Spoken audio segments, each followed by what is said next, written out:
everyone. Welcome to the Hope for Mental Health community. We're so glad that you are here in person or online. Sorry for a little bit of delay, but I'll tell you why. It was a really good reason, but we're so glad that you're here today. This month we'll be talking about suicide prevention, which is really probably the hardest thing that we talk about in our community every year. But with so many people affected by suicide, we want to make sure that we talk about it and talk about it in a way that is helpful. And I just want to say that if you're here and some of what is said might make you feel a little uncomfortable, either bring up memories, some trauma that you've experienced in your family or you yourself, please feel free to get up and go out one of these doors. Our prayer team is in the back on the left. If you would like someone just to listen to you, give you a hug, pray for you as you are maybe feeling overcome with some emotions, please don't hesitate to do that. We know that this is hard. We know that it can be difficult. We know that there is a lot of pain involved. But we're glad that you're here. We're glad that you're here and that we can be together to talk about things that are sometimes very, very hard. We have some special guests with us today, and first I want to introduce some of the peace team from Rwanda that are here with us. So I'm going to ask them to stand. There's Archbishop Laurent Mbanda, who is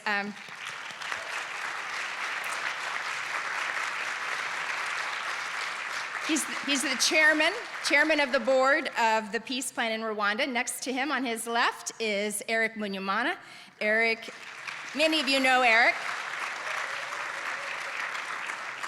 He is the All Africa Continent Director for Saddleback Church, and then one of the most important people in the room today, Mary Kamanzi. Mary is the Executive Director of the Peace Plan in Rwanda. These are some of our dear friends. Yes.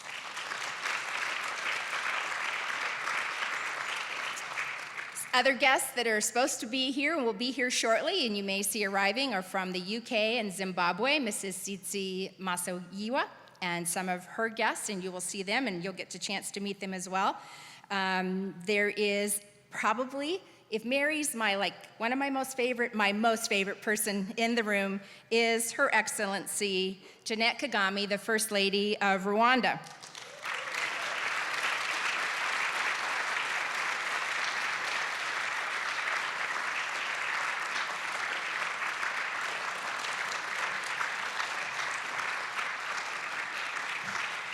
Jeanette and I have been friends for 15 years now, and over that time I have seen her to be one of the most compassionate, kind, dedicated women. Her bio alone, we could spend our 2 hours if I just read to you her accomplishments, because the things that Jeanette has done in her lifetime are really astonishing and worthy of respect and honor.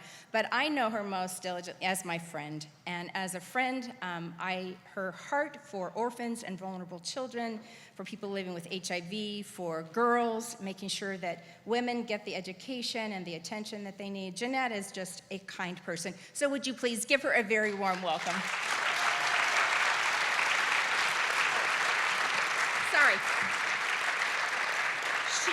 She's Jeanette to me, but to you, she is Her Excellency Jeanette Kagame, First Lady of Rwanda.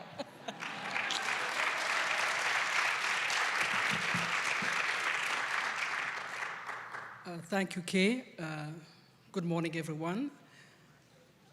I want to disagree a bit with Kay. I'm here in a family. Really, I'm a member of the Warren, so please treat me as Jeanette.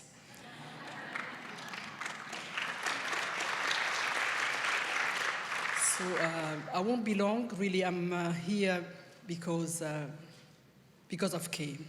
The Kay and Rick, Pastor Rick, are our friends. They are the friends of our family, friends of Rwanda. So I came here really to learn from her. She made amazing praises about me, but what they represent to us is something that I cannot explain. They've been with us with Rwanda when we needed them most. I'm sure most of you know the tragedy that befell our country. So they have been really friends in need. They believed in us. They had faith in what we were doing when we needed them most. So for that, again, I'm just here to reciprocate the friendship that they've had with us. Then again, today's topic really resonates with us as Rwandans.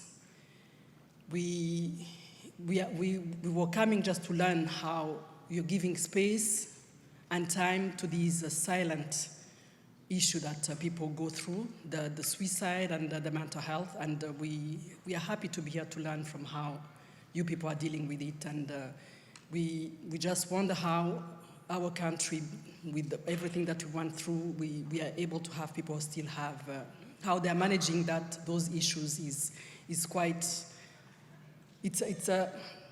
I would say that it's a mystery.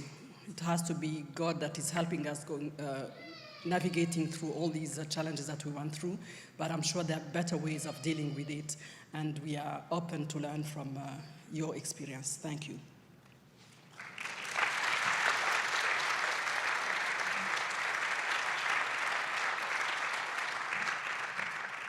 So let's pause before we begin our program and pray and ask God's comfort and help for us as we are here today.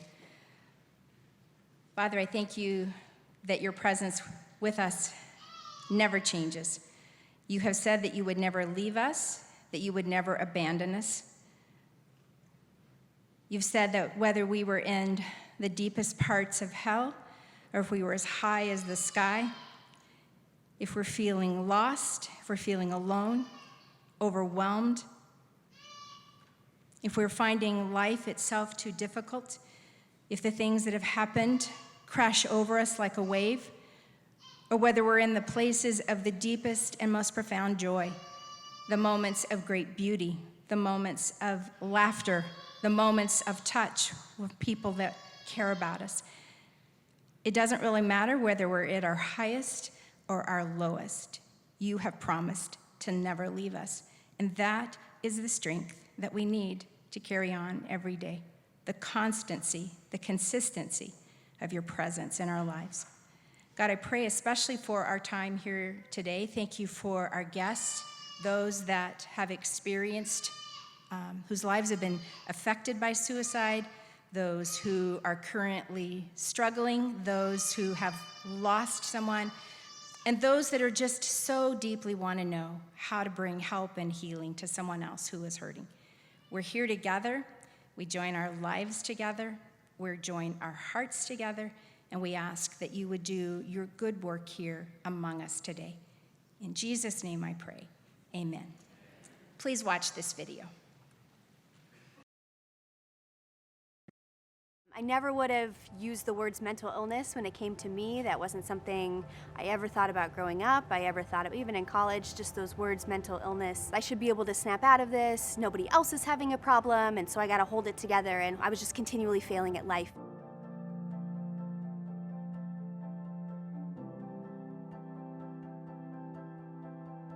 I had the sense that I was going to grow out of them, that adults don't feel like this. And so eventually, as I become an adult, all of these things are going to click into place, and I'm going to understand, and I'm going to be fine. I'm going to be able to handle things, and I'm not going to fall apart emotionally, and I'm not going to hurt so much, and I'm not going to think about dying. And I was going to grow out of it. And as I continued to be an adult, realized maybe I'm not going to grow out of it. And if I'm not going to grow out of it, what am I going to do? I don't want to do life like this my whole life. I can live in survival mode if I know things are going to change, but all of a sudden it feels like, what if things don't change? It's so easy to decide that it's not worth it to keep living and to keep trying, because people don't know what you have to live with. They want you to be around. They say, we would miss you, we would love you, but ultimately they don't have to live your life. They don't have to live with your problems. They don't have to live with your emotions. And so you have to decide for yourself, do you want to do life? And are you willing to do life with what God has given you? I went back to counseling. I've been a couple of times, tried it for a month, decided, oh, this wasn't for me, and decided, okay, I'm going to go back and I'm going to stick with it. And I'm going to go back to my psychiatrist and I'm going to say, I want to adjust medication. I want to keep trying. I want to say, maybe this isn't enough and maybe I can live life and functioning more normally and more way that I want to. I went to this woman and talked about it and said, well, you do have some of these characteristics of borderline personality disorder, and some of these things don't sound like bipolar, and some of this is high anxiety. And I looked at her and sort of said, I feel like nobody knows what to do with me. And she very quickly said, well, of course I know what to do with you, you just don't fit in a box. And that was really, actually, it was really large for me to realize the sense of, well, I've been trying to fit in some sort of mental illness box, and if I fit in the box, then I'm going to accept that I have mental illness. But because I don't, I must just be failing at life, and that must be on me.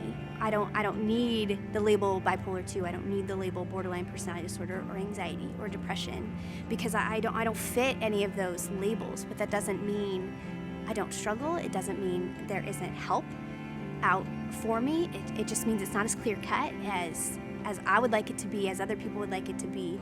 Life is worth continuing to choose to live it and to know that God has great things in store for your life, ways that you can help people, ways that you can change the world, things that you have to give that no one else can give because of the way that you're made. This is how God has made me. What am I going to do with what God has given me? And I trust and believe that He loves me so much, that He does love me even when I can't feel Him, even when my mental illness keeps me from feeling Him and feeling like I'm alone and nothing is ever going to get better, and that I just despair and want to die. And I know that He deeply, deeply loves me, and if He deeply loves me, I believe that He has great purpose for my life. And choosing to kill myself, I choose to give up on that purpose. What is God going to do through me? I could change the world. I don't know. I don't know what God has planned for my life. Whatever it is, I know that God gives me grace in the ways that I am weak, in the ways that I struggle, and that He knows how much I love Him, and He loves me so much.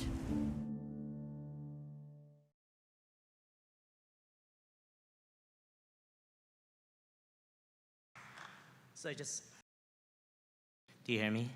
Okay. If this is your first time here, the Hope for Mental Health community is a place for hope, a place to belong, and a place we will grow and learn together.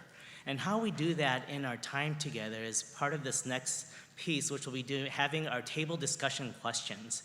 And so we're going to take about the next 10 or so minutes, and at your tables, feel free to have some dialogue around the questions that will be put up on the PowerPoint. And also, during our time together, if you do have any questions whatsoever during the presentation or something that comes up, there's a 3x5 card here at your table. Feel free to write down your questions, and we'd be glad to collect those, and we'll try and answer your questions at the question and answer time. Okay, so let's go ahead now and move into our table discussion time.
Great time at your tables connecting with one another.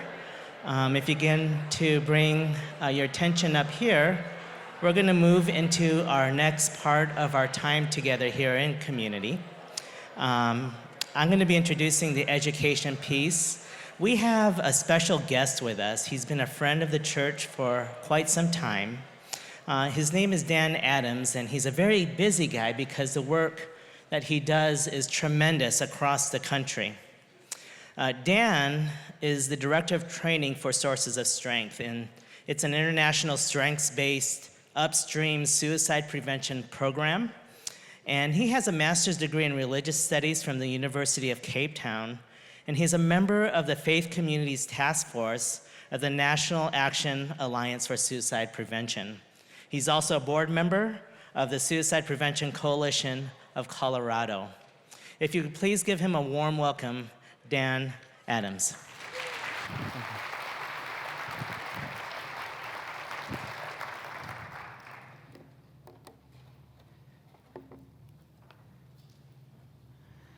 Good morning, or good afternoon, I guess. It's great to be here with you today. I work for, as was mentioned, an organization called Sources of Strength. And we're passionate about spreading resilience and strength and uncovering hope in communities, particularly with middle school and high school students, but also with adult populations. So I'm glad to be here with you today. And as was mentioned, I get to fly all over the country and sometimes all over the world. I was in Alaska in the Arctic about a year ago, working with some Athabascan tribes in a small, remote village called Arctic Village, way up north. And at the end of our visit, we had an elder invite us into his house to share a few words. And usually it's kind of like a scolding, to just let you know what you missed while you were visiting. But underneath all that he shared with us, you could hear this palpable anxiety that was this question: will our children have resilience? Will our children have the grit that they need to overcome adversity that they will face in their life? Will they have the strength to face challenges and stressors and to bounce back and to continue to survive? Or will we continue to see many of the risk factors that small villages like this are seeing, whether it's alcoholism, suicidality, suicide deaths, amongst other things, of violence? And not only are these kinds of questions palpable in communities in remote villages in the Arctic, but really everywhere I travel. Adults who are concerned for the next generation of young people. How can we pass on strength and resilience? And I think this question here, will our children have strength, is the wrong question. I think the better question is, will our strength have children? Will we be the kind of people who embody resilience and strength in such a way that it is life-giving and generative for the people around us? Will our strength and resilience, and so this is a shift from the question, will they have strength, which we hardly have that much control over to begin with, but will we have the kind of strength that will give life to others, not only to ourselves to overcome challenges, but to the next generation? So I want to reflect with you all on this question as we go along. Will our strength have children? Because very often embedded in the other question is this sense is, will these kids these days, they just aren't tough, right? They need to toughen up a little bit. I hear that quite a bit as I travel. And that's a partially true statement. And if it is, it's partially our fault as adults, right? That we haven't communicated or had conversations about the things that have helped us get through challenging times in such a way that they have developed the grit and strength to face what they have to face. So I want to help us think together about the kind of strength that we all need to overcome life's challenges, and to think about this question: will our strength bear children?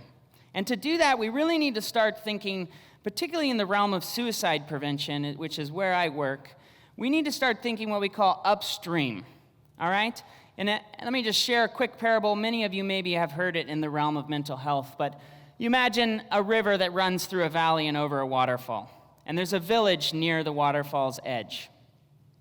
And one day there's a woman taking a walk along the river's edge, and she hears a person caught up in the stream, crying out for help.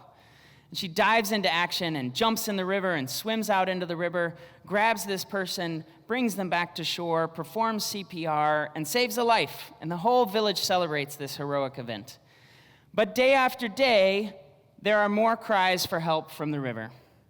There are more shouts, and so they have to build all these apparatuses, right? They build watchtowers on the side of the waterfall, and they train lifeguards, and they have people out there 24/7 looking for people coming down the river. And they're able to save a whole bunch of them, but they're not able to save everybody. Some come and they're under the surface of the water and they can't be seen, or some come at night and they're hard to identify. And so, burdened by this reality, the woman starts to walk upstream. And everybody says, hey, where are you going? We need all hands on deck. We can't spare you. You started this whole thing. And she says, I'm going to go upstream to see if I can't prevent some people from falling in the river in the first place, right? Or who's pushing all these people in the river? Or maybe there is a bridge that crosses the river that's crumbling and breaking down that needs to be repaired. Or maybe we can put up yard signs that say, hey, watch out, don't get so close to the river ahead. Or maybe we can train people with the skills that if they do fall in the river, they can identify, hey, I'm in the river. Like Ashley's story a little bit earlier. She knew she was in a river of crisis, right? But what are the skills to be able to swim to shore and to pull ourselves out of the river on our own, right? Or to have more guides around the river's edge. And so we really believe that we need to move as far upstream as possible, right? Most of what we call suicide prevention in the United States is really at that waterfall moment. It could be more aptly named intervention, right? And it's really important work. It looks like training people in risk factors and warning signs and how to identify when people are in crisis and how to plug them into the proper mental health referral process. And don't get me wrong, we need more of that, and we need it in every school and community and faith community across the world. We need more of it. But our belief at Source of Strength is really if we stay at that point, we're never going to curb the tide of all the people coming down the river in the first place, right? We can catch as many people as we can at that waterfall's edge, but we really need to move upstream to prevent people from getting in crisis in the first place, right? And so we need to move upstream in our work, and that looks like building in protective factors and strengths across the community. It means talking about help-seeking and early help-seeking, to say it's a sign of courage and bravery to ask for help, either for yourself or a friend, and to break down the stigma that leaves people fearful of asking for help. And we need to build youth-adult connectedness and trusted adult ties, because we know for a younger generation, the number one protective factor in their life is having an adult, such as yourself, who they could reach out to and say, hey, I'm struggling. I don't know what's going on. I'm worried about a friend. And so we really need some good upstream prevention to build in the good stuff on a daily basis and not wait until that crisis moment, right? If you put this in the realm of some other public health entity, say, for instance, cancer, right? Much of the way we do suicide prevention would be as if I went to my doctor and I said, I'm not feeling well. And they did scans and realized I'm about stage 1 cancer. And if they responded and said, well, it's not that bad yet, come back when it's stage 4. Then we'll deal with it, right? That would be a terrible doctor. And many times that's how we treat mental illness, the realm of mental health, and particularly suicidality. We're waiting until people are really in a life-threatening crisis until we're responding. And we can't just do suicide prevention on Suicide Prevention Day or on Suicide Prevention Month. Every day is a chance to do suicide prevention. Every moment that you build connection and that you listen, that you care to someone who's struggling, that is suicide prevention. Every moment that you create a place of belonging for someone and you say, you belong here to this place, to this community, to me, you are doing suicide prevention. And every moment you create space for people to have agency in their lives, to give back and to offer their skills and their passions to the world, you're doing suicide prevention.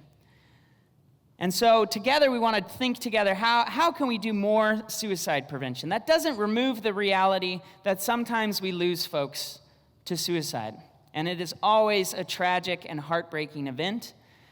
And in that post-vention space, after a death, our mission really is, that's an important time to be talking about strength. What are we using in the face of loss as family members, as grieving friends and community? How we respond to that death really matters, because it can prevent the spread, often, of suicidal thinking. And so if we can immediately start talking about what's giving us strength right now, what are you using in your life to overcome this challenge, to bounce back? So that's really kind of a snapshot of the prevention field. And we believe we need good work in all those arenas, but very little has been done systematically or systemically across the U.S. in terms of that upstream prevention piece, and we really want to start making a shift in that direction really powerfully. Because our health systems often work off of this model, right? When we're thinking about what leads to death, this nomenclature in the public health sphere of the leading causes of death, right? And very often we're just trying to beat back death and get to that place of no negative symptoms. And even if we're successful in our treatment, in our prevention, in developing resilience and coping and seeking, if our model is just beating back death, we're not getting to actual life, right? What we need to do is talk about the leading causes of life. What leads to life, and how do we work towards it? What in this community is breaking forth, is bringing you life, is bringing you hope? And how do we spread that? And how do we build it into our communities and our schools, that life is something that's become a habit, right? Because we can't prevent suicide deaths if all we do is talk about death. And we can't prevent mental illness if all we talk about is mental illness. The absence of illness is not health. We need to actually practice health to get to health, right? And so I want to do a quick analogy with you. I want you to write these 9 dots on a piece of paper in front of you to help illustrate my point. We won't take too much time, but with these 9 dots, or you can do it in your mind, try in 4 lines, okay, without picking up your pen, to draw a line. So you could draw a line down and across and up and over, but only 4 lines. Draw 4 straight lines that go through all 9 circles, okay? Give it a try. 4 lines that go through all 9 circles.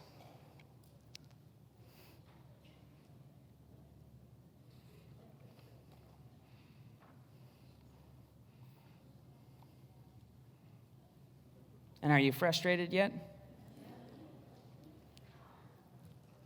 I won't leave you hanging for too long. But if your brain feels a little bit frazzled and like you're hitting barriers, this is very often how we feel when we're seeking help, when we're wrestling with challenges or traumas or feeling suicidal. We can often fail to see the solutions that are around us. And in the prevention field, we sometimes narrow our field of vision to see solutions that are possibly around us. And so to solve this problem, you actually have to work outside of the box that the lines create for you. And just because the 9 dots are in a square, our brain starts to envision a square. And we don't move beyond the boundary of that shape. And my challenge for us all today as a community is that we need to start shifting our paradigms around what prevention, particularly suicide prevention, can look like. We need to think outside of the box. And so shifting our paradigms will require that we take some of the typical ways we've done prevention and flip them on their head. The first one is a lot of suicide prevention in particular has been primarily risk-focused.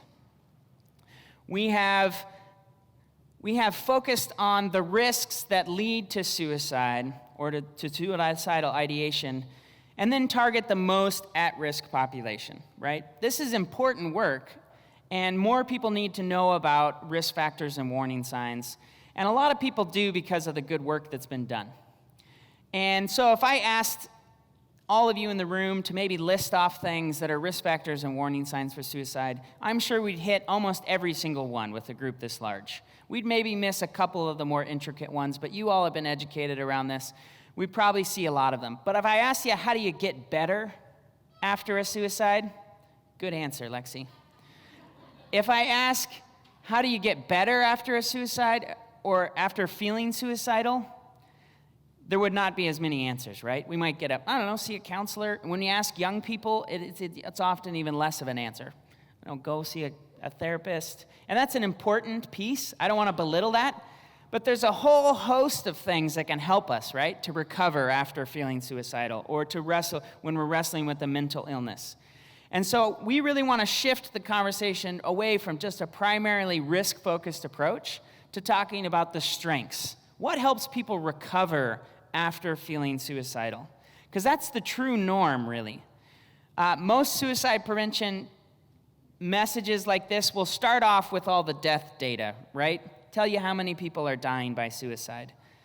But that doesn't tell the story of all the people that are living after having been suicidal, or living after had wrestled with an addiction, or having experienced violence. The true norm of all of these risk issues is that people get better and that they grow and they get stronger. And the vast majority of people who've ever been suicidal or even attempted don't go on to die by suicide. It's a minority that does. Those minority really matter because one death is far too many, right? But we need to get to health, we need to start telling of the stories of all the people who got better. And we often hear when people are kind of spiraling out with an issue, we don't hear about their recovery. And so we're really passionate at Sources of Strength about creating spaces for people to recover out loud. That we need to hear more stories and the details of how people get better, because that gives us hope, right? That maybe I too can get better, or maybe my family member can get better, and maybe I can tap into some of the tools and resources that they have used. And so we need to flip the paradigm from a primarily risk-focused approach to a strength-focused approach. Oh, and I'll add to that last one. One of the reasons that a risk-focused approach is too narrow is that it works off of a deficit-based model, right? It sees people who are suicidal just as a problem to be solved, that they are at risk. It doesn't see that they also have assets in their own corner, that even the most at-risk youth or adult also has a ton of strengths, right?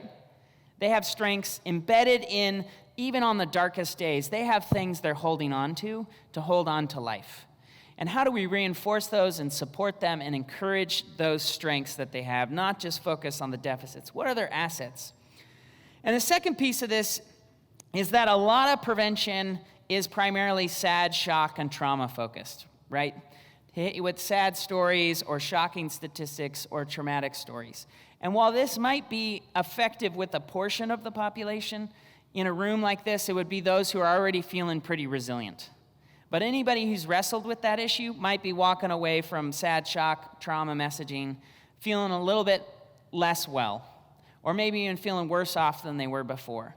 And we know when it comes to youth in particular, it can actually do harm. It can make people feel triggered, or when it comes to suicide, like there's no hope, if they're just hearing the sad part of the story, right? Rather than hearing about the hope and the help and the strength. We all grew up most likely with all kinds of sad, shock, trauma prevention, right? Anybody ever see that crash car outside your school to prevent drunk driving, right? Around prom. We had the Scared Straight program in the United States where we thought it would be a great idea to march juvenile offenders into maximum security prisons and have adults shout at them for 3-4 hours. Under the light of research, it actually emboldened and increased recidivism, that people were re-offending after that kind of messaging. Or we've had all kinds of stuff around drug and alcohol prevention, right? And when we just try to scare people out of doing what we don't want them to do, we don't give them any alternative. And so we really believe to make a big impact in terms of suicide prevention and helping to prevent deaths by suicide, we need to talk about hope. Where do you find it? How do you flex the muscles of hope? How does it spread? What does it look like? We need to practice hope like we're getting in the gym to build hope muscles, right? We need to flex those muscles, and that hope can be contagious. It can spread across the community. Each little table in this room, when starting to practice hope and share your stories of hope, would spread like wildfire through this room, which may not be the best analogy in California, but it spreads quick. We need to talk about help. Where do people get it? What does it look like? Pull the veil back, that it's not so scary to ask for help. And again, to spread messages of strength, starting from focusing on strength to sharing strengths across a community. And the last major piece of suicide prevention that needs to be shifted in terms of paradigms is that a lot of prevention is adult-driven if we're talking about youth prevention, or professionally driven if we're talking about an entire population, right? The dominant model has been, if you're feeling suicidal, you need to go see a counselor, a psychologist, a social worker, and that's an important piece, but it can't be the only one, particularly when we know people are afraid to go see them, and in mental health shortage areas across the world where it's really difficult to actually see a counselor or to see a psychologist. In that Arctic village in Alaska, a counselor only flies in for 1 day a month. Now, if I tell them that's how you prevent suicide, they're going to think I'm crazy, right? And I probably would be. And so we really need to shift to a peer-led model. We need to shift to people being empowered to share their stories of strength amongst their peers. And when it comes to youth, empowering young people to share their stories of strength with their peers. When it comes with adult populations such as ourselves, to share our stories with our peers. Peer to peer, we know we trust people you already know at a higher level than those that you don't, right? When you change your practice in your profession, you're listening very often to the 5 closest friends around you that have changed their practices and adopted new behaviors.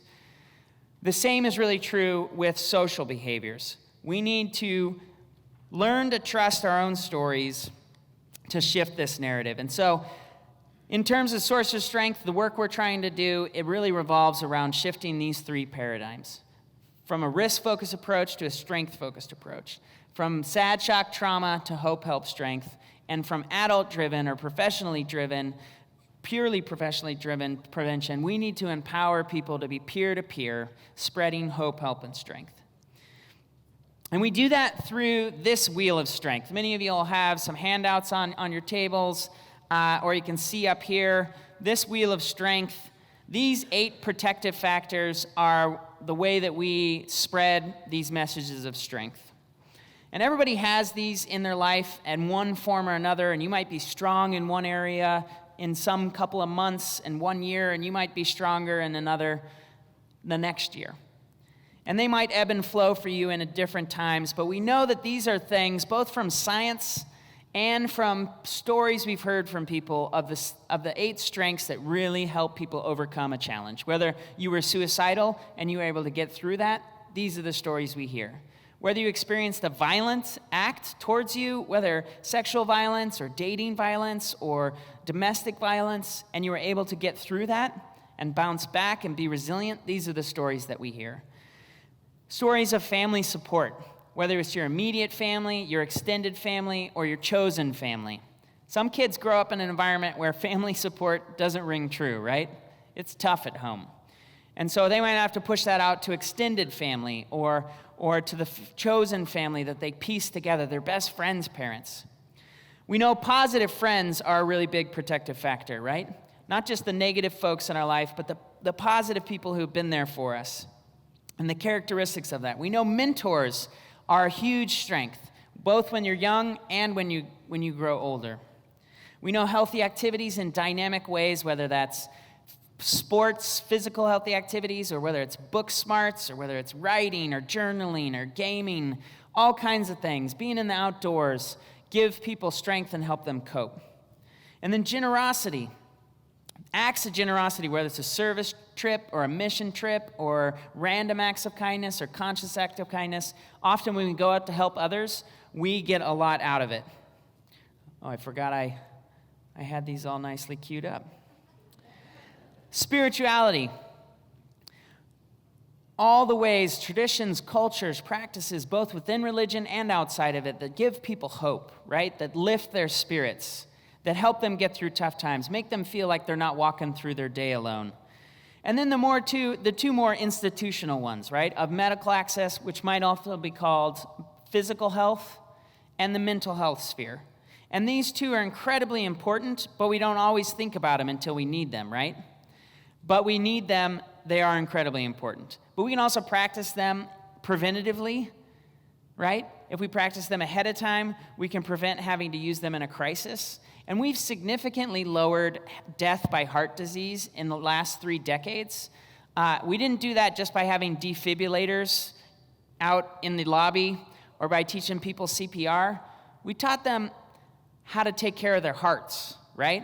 We taught them how to exercise and lower your cholesterol. And we see a lot less people dying by heart disease. And the same is really true in the mental health sphere. We need to help people promote mental health, not just prevent mental illness, but promote mental health in their lives, even maybe alongside an illness, so that we can prevent suicide in the long run, right? So I've been talking for far too long. I'm a trainer, so usually I'd be down in the midst of you playing games and asking you to share. So since I've been talking for a little while, just a quick introduction to that wheel. I want you to turn to a neighbor, somebody right next to you. So not a whole table discussion, we'll get to that in just a minute, but turn to a neighbor right next to you and share which 2 of these strengths do you feel really strong in right now and why? And which one strength is something you'd like to get stronger in? So I'll give you an example before you start. For me, I lived in South Africa for about 7 years, and I've been back in the U.S. for the last 5 with my wife and kids who are somewhere here. And I feel like I've grown really strong in my family support, both my immediate family that I'm creating, but also my parents. I'm now on the same continent as them. It makes it a little bit easier. And my family support has grown. And it's taken about 5 years, I feel, for new positive friends to grow, right? As an adult, it's pretty tough to make new positive friends. But I feel like I'm in a place that's pretty good. And you can tell because now I have a whole list of people that are willing to watch my kids, right? Who agrees that's a positive friend? So those 2 are really strong. And I'm working on my healthy activities. I want to get stronger in that. My physical healthy activities took a beating when I had Jack, my son. And now I'm getting back into them. Riding my bicycle, running, getting back into my healthy activities. So just like that, turn to your neighbor, share 2 you're strong in, and 1 you want to get stronger in, and go.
All right, I hate to interrupt you, but pulling you back together.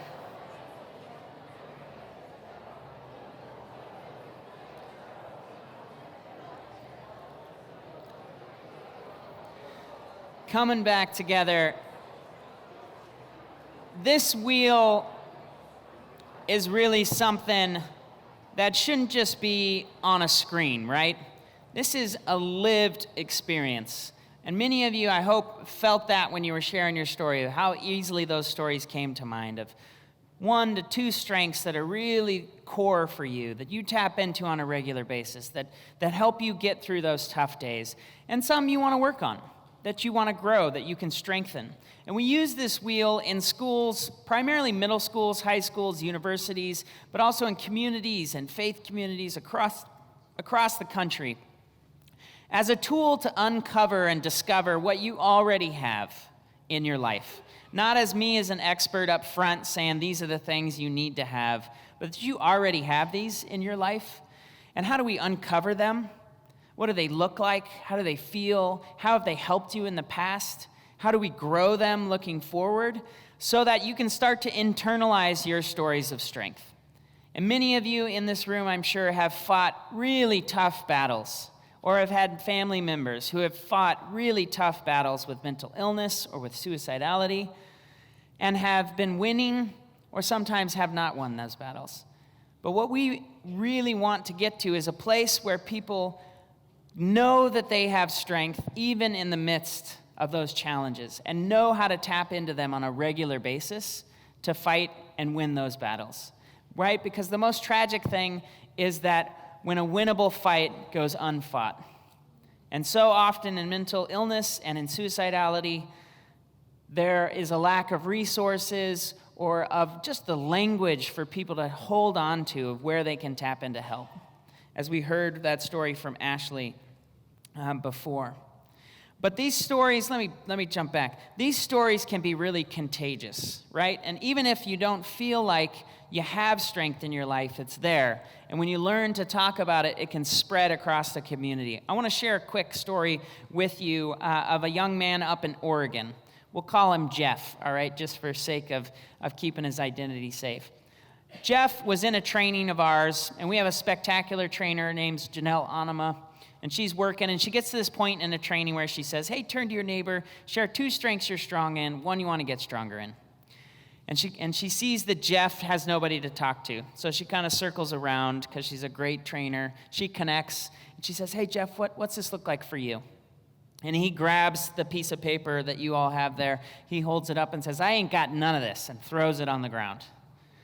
And Janelle, feeling very insecure, says, well, Dan says everybody has strength, so surely you do. No, she didn't say that because she's a spectacular trainer. She circled back around and said, well, why don't you tell me about that? And he proceeded to go each strength and say, I got none of this. My family's broken. They're not there for me. I had a friend last year, but they broke my trust. I don't have any friends anymore. And he kind of went around and explained why he didn't have any of these strengths. And Janelle switched gears and just started to observe what was going on with this kid. And she could notice that his knees were all scraped up. So she said, how'd you scrape your knees? And he said, oh, that's because I longboard to school. My mom won't take me anywhere. I longboard to school. I longboard to work. And Janelle says, well, how do you feel when you're on your longboard? And he gets real quiet and he says, I feel like a superhero. And Janelle says, well, I don't, you do you, but that sounds like healthy activities to me. Like that you feel alive and powerful when you're on your longboard. And then it clicks in and he starts, oh, well, yesterday I bought lunch for somebody on the street who was experiencing homelessness. And she says, well, why'd you do that? And Jeff says, generosity, duh. And all of a sudden, in a very short period of time, Jeff had gone from, I got none of this, to I have 2 things that are really powerful for me. Now, Janelle finished, she had to run the rest of the training, so she had to step aside. 2 years later, she comes back to a totally different school in that state. And one of the adults from that other school had shifted, and she's telling this story, and the adult says, hey, I know that kid you're talking about. After you left that year, Jeff started an entire initiative that once a week the school opens up the gymnasium and they feed all the people experiencing homelessness in our community. Once a week, all year long, and they have people donate food, and nothing else changed in Jeff's life, right? His family didn't change, his friendship dynamics didn't get much better, but that next 2 years before he graduated, he practiced generosity hard. And when he graduated, that school now has a legacy left by him. They throw open their doors and they invite people in, and they get to practice their generosity. And so even a kid like Jeff, who had experienced really tough stuff and who was unable to name his strengths at first, once he uncovered the things that were strong for him, where he could flex his muscles of hope and of strength, that caught fire throughout the whole community and became a legacy. And so we know this to be true from the science of social networking theory. Right? Anybody ever heard that terminology before? Not just your online social networks, but your lived social networks. So I want to break it down for you just real simple with this 5th grade classroom. You can tell it's 5th grade because you got all the boys on one side and all the girls on the other side. And you got that one really socially gifted boy who names 2 girls as friends. Now, one kid shows up, let's say number 9 shows up with the flu.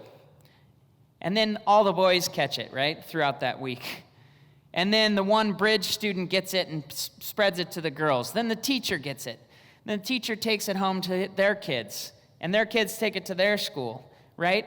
And then the teacher goes for coffee in the morning and their barista catches it. And then for a drink that evening and their bartender catches it, right? Whatever it is, this illness or disease can spread through a network very quickly, right? We know this from illnesses and diseases that it can spread from people who don't even know each other can be impacted by an illness or disease, right? And the CDC has studied this, and we've done really great work in preventing illness and disease from spreading. We now know that behaviors and norms spread in a very similar way, right? So if I'm a smoker, not only does my immediate friend be at higher risk of smoking, but their friend, a friend of a friend, who I don't even know is at higher risk, statistically speaking, of smoking. And a friend of a friend of a friend is at higher risk.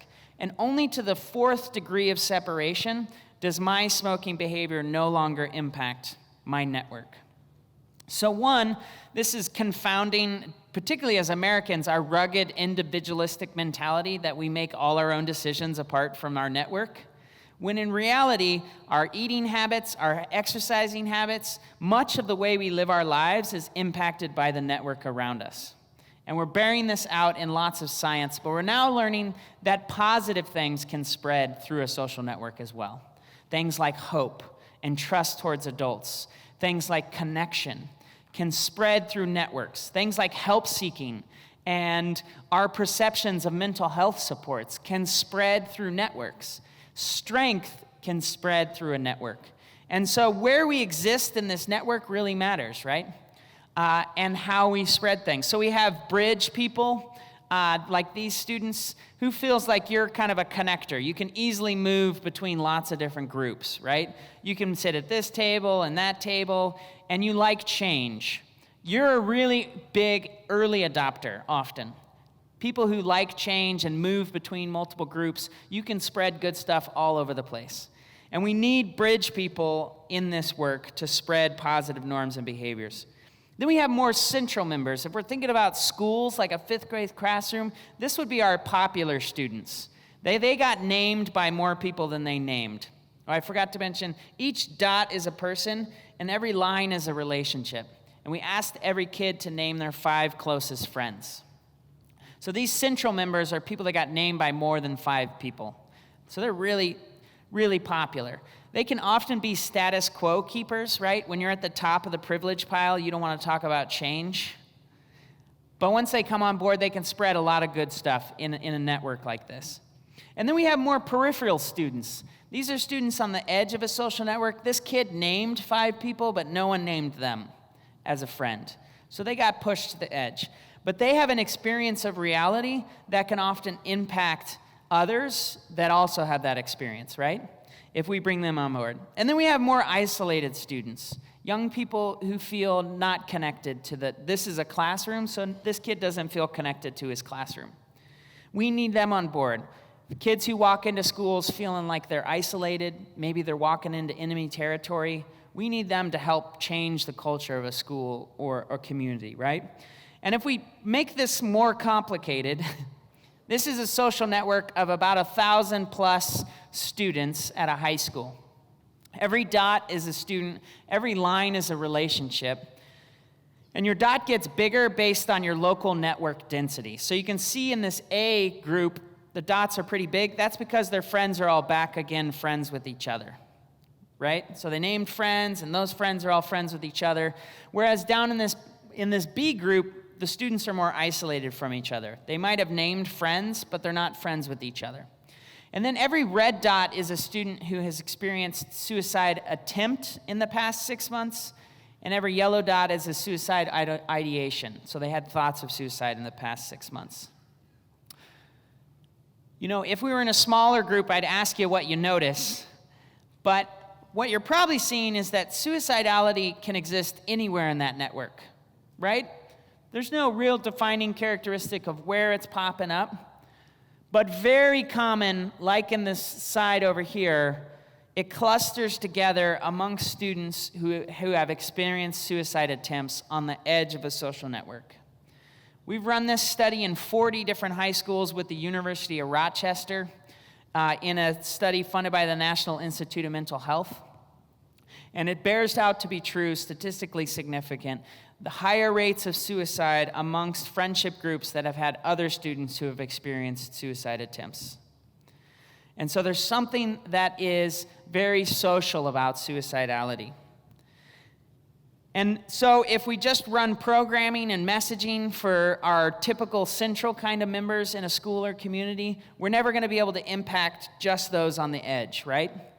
And if we just target the most at-risk people in a community, we're going to miss everybody else that maybe not be in that high-risk population.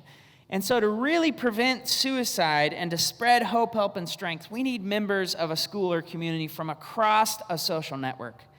Going back, each person here, going back into your lived part of a social network and spreading hope, help, and strength.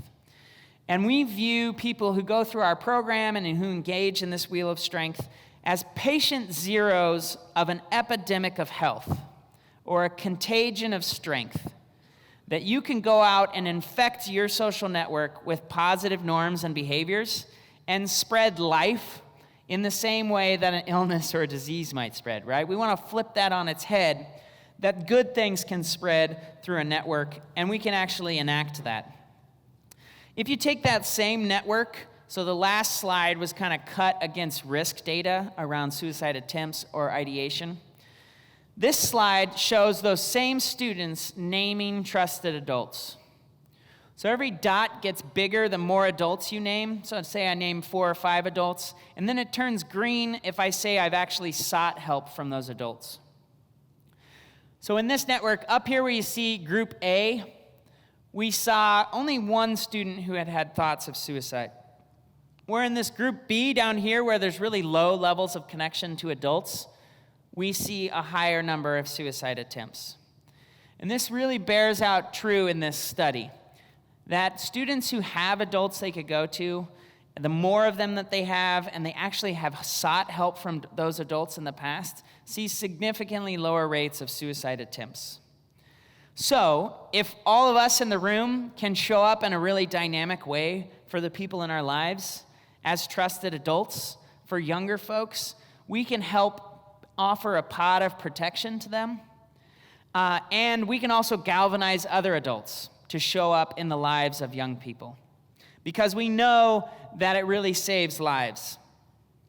And most of my work and the research that we do involves young people. So it's thinking about trusted adults for young people. But I believe that the same is likely true for adults. The more connected that we are with each other, the more flow of resources and asking for help from each other that we have, the higher our levels of wellness, right? And the less likely we will be to attempt suicide. And so this is really a journey that we need to take together. If we just want to go fast up this mountain, we can go alone. But if we want to go far together in life, we need to go together.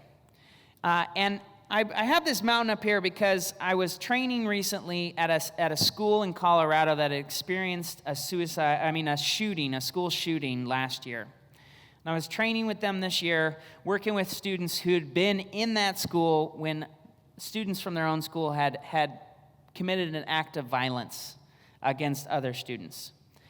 And I was asking them about the strengths that they have. And this girl told me this story. She said, my positive friend asked me to hike a 14er with her this summer because she knew, sorry, chokes me up a little bit. She knew if I could climb that mountain, I could also climb my emotional mountains in life. A student who had been through a school shooting saw in her friend this powerful connection that not only was a metaphor, but an actual event they did together that gave her hope that she could come back to school that year and be able to go through the same classrooms where she had seen violence done to her friends. And that gave her hope. And she's now part of a team in that school talking about strength and spreading the good stuff, right? Because what's the number one reason that media shows up to schools to tell a story? It's often a school shooting. And I asked that group, do they come back the next year to tell your story of recovery, of how you're getting through this, of how you're bouncing back? And they don't typically, right? That's what we're passionate about. How do we get people, like all the people in this room, to go out and tell your stories of strength and recovery? How are you getting through it? How have you gotten through it with your family, with your friends? And so we really are passionate about building a community of strength. And to do this, just a couple of quick suggestions for you all to practice strength in your own life. The wheel that you've seen, it's on your tables for many of you. Start practicing your own strength, talking about it, growing in certain areas, sharing it with friends. If you're an adult who's connected to any kids, double down on being a trusted adult because it saves lives. Whether that's to your own kids or to their friends, right? I know I had friends whose parents became like my second parents. We ate them out of house and home on a daily basis. We were at their house all the time. Those parents were a protective factor for us. And they probably needed some strength in their own lives. But commit to being a trusted adult because it saves lives.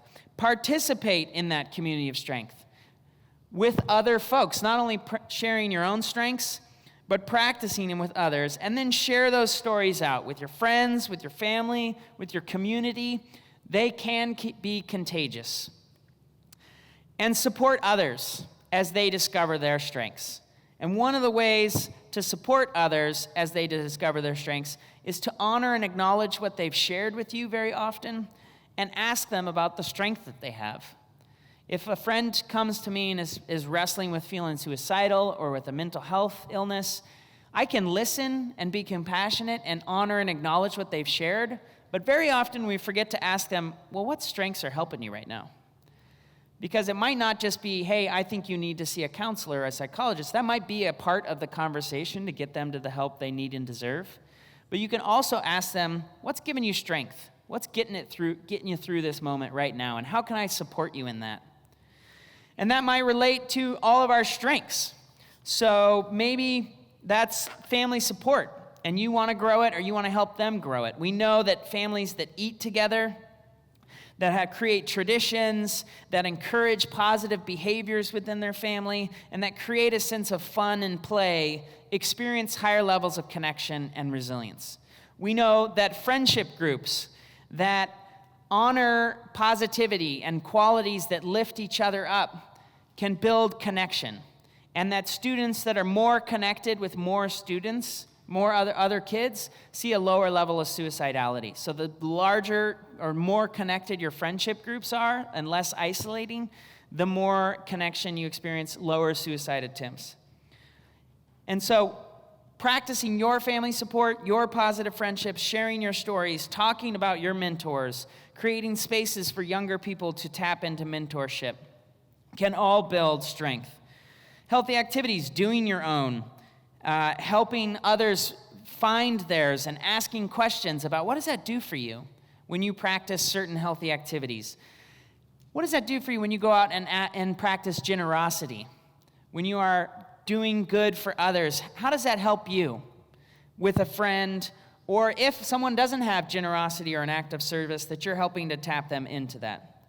In terms of spirituality, inviting somebody to join your faith community or engaging in a spiritual practice with them, whether that's prayer or a thankfulness challenge, to share what you're thankful for on a regular basis, can build strength across multiple spheres and in many people's lives. And then when it comes to medical access and mental health, that we support those as two sides of the same coin, right? Just as if I had a broken leg, you would get me to help. If I'm wrestling internally and in pain emotionally, you're going to get me to help as a positive friend, right?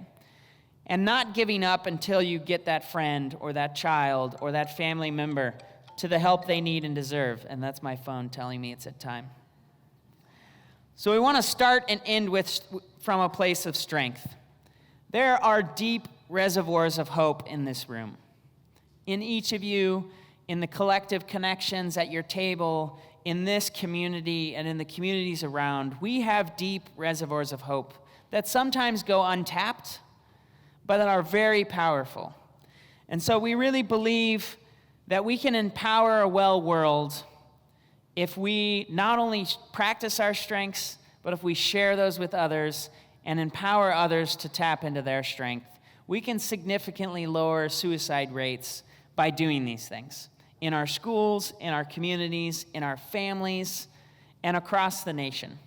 Because hope can be contagious. And so thank you for allowing me to come and share a little bit of my passion around this and some of the work that we do. I'm going to stick around afterwards if anyone wants to come and ask questions, but we're going to dive now into some table discussions around what has been shared. And so there's going to be a few questions that pop up here on the board. We want you to take 15 minutes to just share around your table related to these questions that pop up, okay? So I hope you've enjoyed the talk, and I hope you enjoy your discussions.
All right, everybody, we're going to move into our question and answer time. If you want to wrap up that last thought that you had. So, Dan, thank you so much. I've been looking forward to you being with us, just kind of on the edge of my seat, because I'd heard your presentation before. I know that you present it from such a place of hope. And I was telling someone earlier that after my son died, I was pretty instantly interested in suicide prevention. That was just became a passion. I didn't want other people to experience the suffering like Matthew did, and I didn't want other families to experience the suffering of losing someone to suicide. But when I met you last year, and I heard for the first time that illustration where you give of the river, and then there's the waterfall and the people going over the waterfall.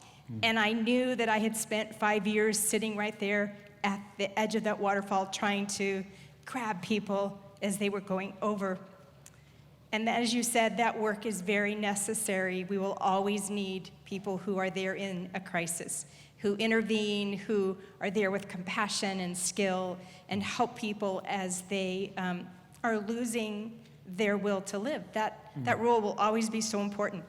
But I cried when I heard you tell that story, and I cry every time I think about it, because I think how powerful, how hopeful, if we can also position ourselves further upstream on that river and maybe be there in such a way that folks don't get in the river, or that we catch them much sooner before they're heading over to that waterfall.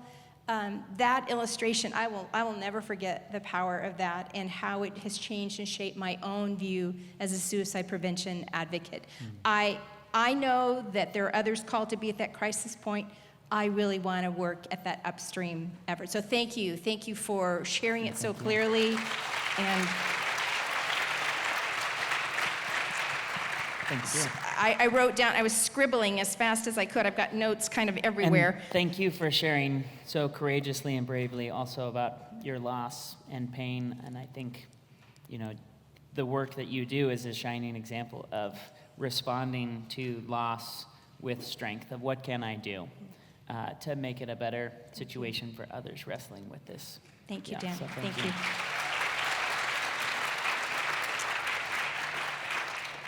Thank you. So I scribbled so many things that I didn't hear you say last year. I heard you say, like we spend a lot of time beating back death rather than working toward life. Whoa, did you guys, there were so many great lines. I wrote down, that the absence of illness is not health. Hello. You said that we can flex the muscles of hope, that we can actually build our hope muscle, and then hope can become contagious. But flex the muscles of hope. I love that. David, don't you want to flex some hope muscles? Yeah, go on, I know. David. Do some flexing. You said that hope and strength can spread through a network. You said that every day is a day to prevent suicide, that it's not just the month of September, Suicide Prevention Month. It's not just September 10th, World Suicide Prevention Day, but that every day is a day we can work to prevent suicide. You talked about that we all have deep reservoirs of hope, and that to have a goal of empowering a well world. I'm just going to take this one little card home, and I may just put it on my desk and just read those things over and over. It was so inspiring and so hopeful. Okay. And also to quote did I some leave one sources, that some of those are drawing on the founder of Sources Strength, Yeah. Some from some public health experts in terms of the leading causes of life. So not all my own words, but amalgamation. But they came out of your mouth today, yes. so I'm giving Just you to credit. give credit where for credit is due. And the every day is a day for suicide prevention was a message that our founder sent out on Suicide Prevention Day to our staff. And he sent it out on his Facebook to say, for me, every day is Suicide Prevention Day. And we can't just do that on one day. To really empower people that everything you do on every day is a moment that's potentially preventing somebody from making a life-altering decision. Yeah. Thank you. So let's just dive in on some of these questions. We haven't talked a lot about, because the focus was different today, but people were asking of, how do you know when a child or a teen is in crisis? Maybe you're a youth leader, you're a teacher, you're a coach, you're a parent or friend. How do you recognize that? How do you know it's not just teenage drama, or they're just having, kind of a bad day? When do you start to be really concerned? Yeah, so I mean, in some of the handouts you all have on the inside lists some risk factors and warning signs. I mean, I think there's a lot of resources around what that looks like to know when someone is crisis. I think trusting your instincts, and we really want to lower the threshold of what it means, right? That far too often we're not sure what it looks like when someone's suicidal. We do know what it looks like. Something's not going well for this kid or for my friend. Something's off. Right? And we don't need to wait until they're suicidal to get involved.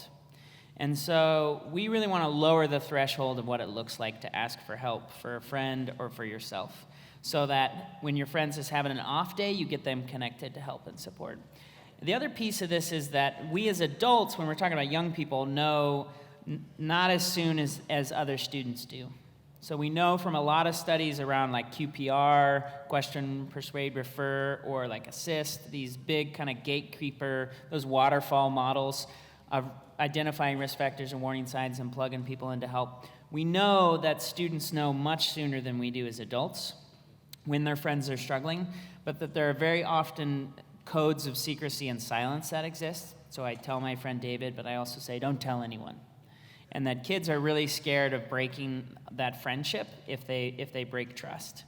And so, the University of Rochester did a lot of studies around that model and found that if we don't have students peer-to-peer changing norms around what it means to ask for help, we're never going to get to the level where we're able to identify it on a regular basis. And so it is tough sometimes to know my friend's not doing well, or this child's not doing, or my child's not doing well, but I think to trust your instincts and to reach out for help, right? If you thought I was limping around, you're not sure what's wrong with my leg, but I was going through pain on a regular basis physically, you would, as a good friend, say, hey, you need to go talk to a doctor, because you can see I'm in pain.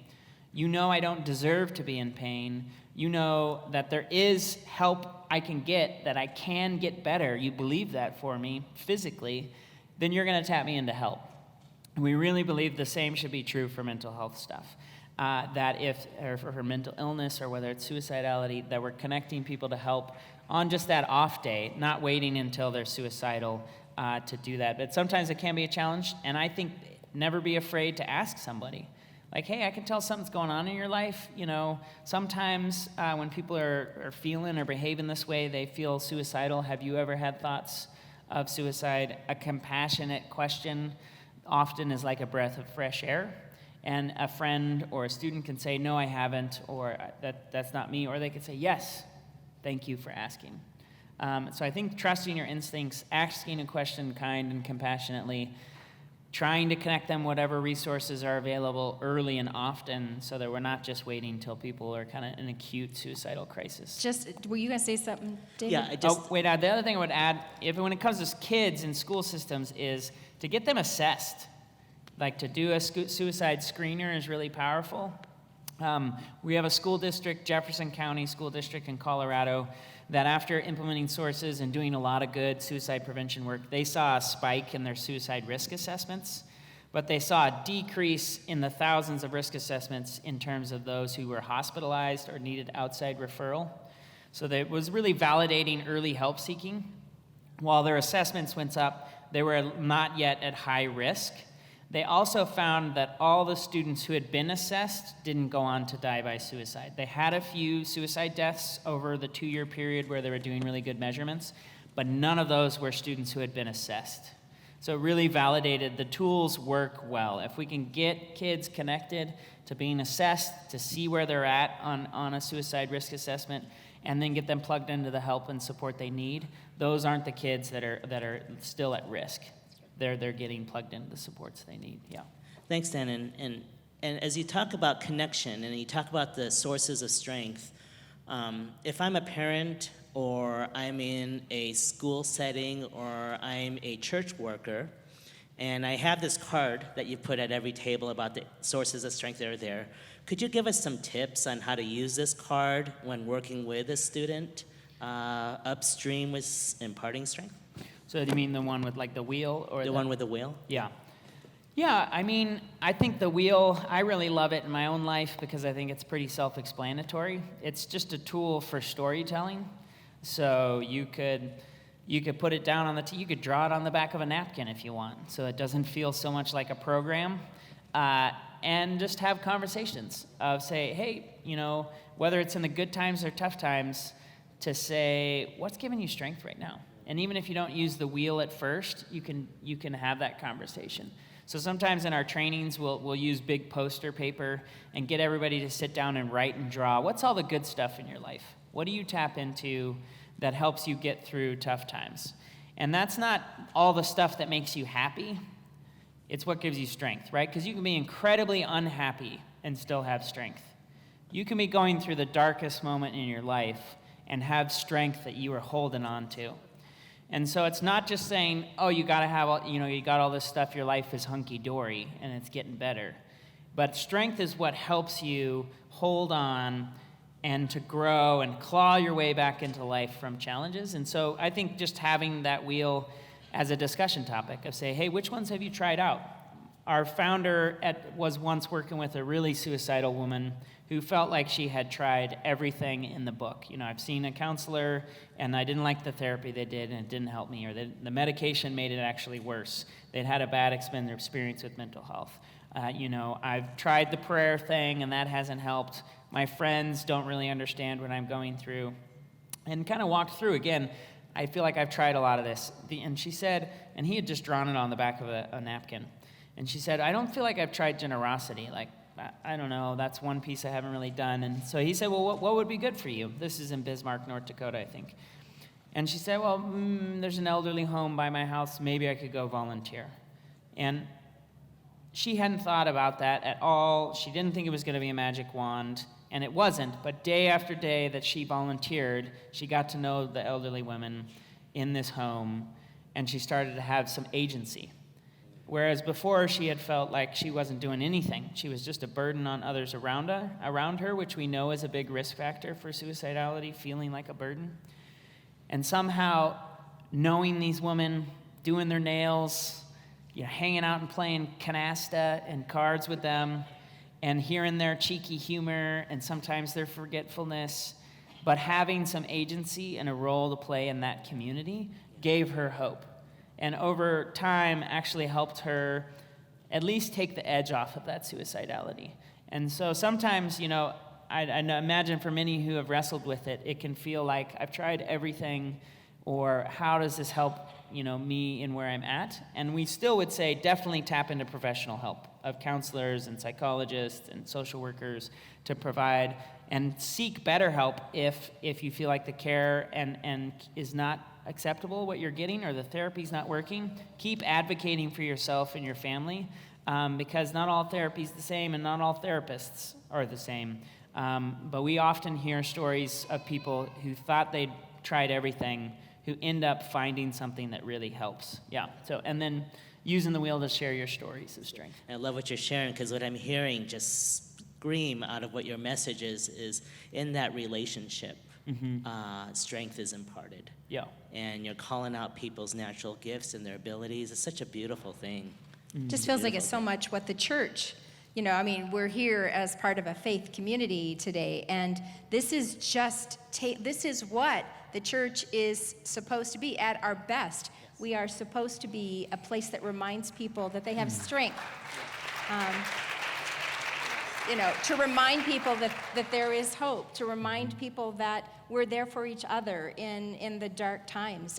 We don't always do it as well as we'd like to, but I'm just so struck by the fact that this is exactly what communities of faith can excel at and make such a difference for people who are hurting and struggling. And I hope that this part of you being here, if you were making your own wheel, that when you were putting down spirituality, if you made your own little wheel, that in that little piece of the pie, underneath it there would be, the Hope for Mental Health community, because this is a place where there are people who are going to offer hope and help.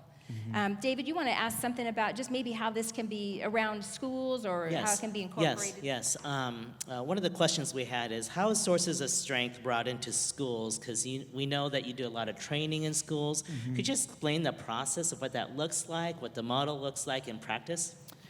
Yeah, so we work primarily with middle schools, high schools, universities. We do some community implementations or some faith-based communities. We're developing an elementary curriculum to be for grades 3 through 5 right now, and then later for K through 2. Yeah, so usually it can be a concerned parent, a passionate community member, or it can be somebody who's a teacher or a social worker or a counselor at a school, or it can be an administrator who gets passionate about, we've been doing some really good work, but we want to move upstream. Or maybe we're not doing anything and we want to do better. And it sometimes can take a year or a month, or sometimes it takes 3-4 years to convince people this is something we need to be doing in our schools. We help walk people through the process to communicate what the program's all about, answer any questions, how does it meet your educational goals at a school outside of just suicide prevention, right? Because we're boosting school engagement.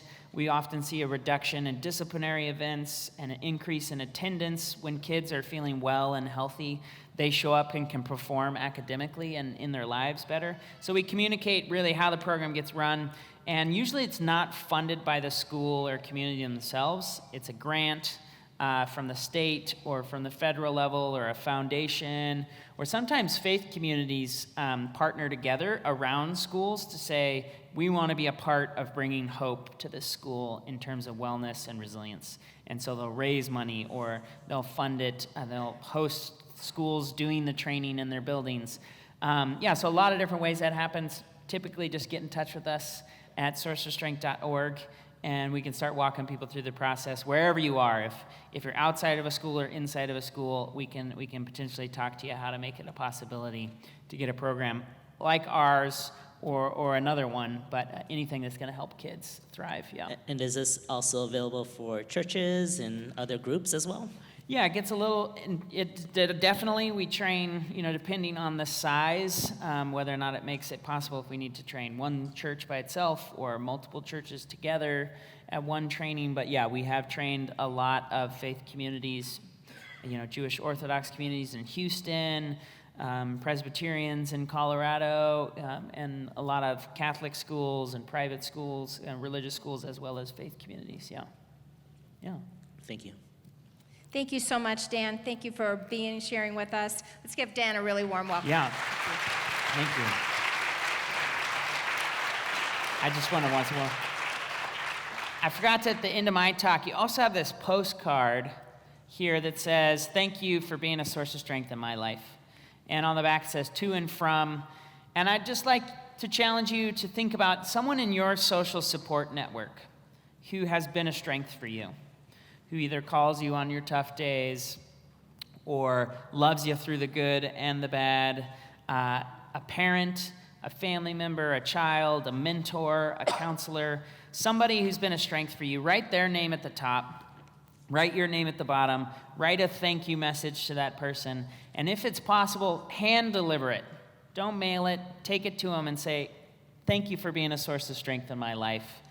Because those types of connections, even though they seem like a small thing, help us build resilience. Because it lets that person know they've been a strength for us, and we're telling our brain and our body we have people that have been strengths for us.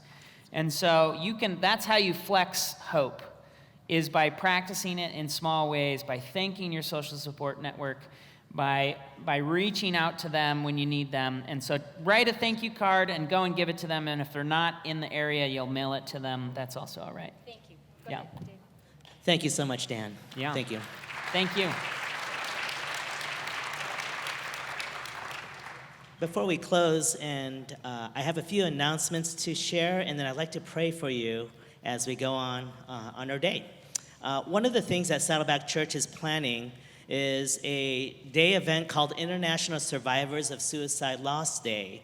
And that'll be on November 23rd from 9 to 11 a.m. here in the refinery. And it's a partnership that the church has taken with the American Foundation for Suicide Prevention. And this is an event for people who has lost someone to suicide to find comfort and hope and healing in remembering their loved one. Also, we'll be having a Grieving Moms Finding Hope support group. We're kicking this off on Wednesday, October 16th. If you know someone who could benefit from this group, it'll be at 10 a.m. in Ministry Office 2, and we're launching on October 16th. And you can call our main line just to get some information. Our contact person is Elaine Quickle. She'd be glad to give you some more information if you have questions. Now, if you're looking for prayer today, we have a prayer team in the back and a prayer table, and we have people who have green lanyards on staff that would love to pray with you, that would love to walk alongside you and hear what's going on. We know that from month to month, things can get very difficult. And so if you're not able to catch prayer today and you would like some during the week, we have a trained team who can pray with you as well. We open our doors in Ministry Office 1 from 9 a.m. to noon every Wednesday. You're welcome to come in. You don't have to make an appointment. We'd love to have you. If you want to bring yourself or your family member or a friend, we'd love to be present with you in that time. Also, before we end today, I'd love to encourage you to go to the resource table in the back. We have some Saddleback Church-related resources and ministries and pamphlets. We have local and national resources as well. And part of our goal here at Saddleback in this community is give you the latest available updated information that can help guide you in the decisions that you make around your wellness and your care. And so please feel free. We have some free things in back as well.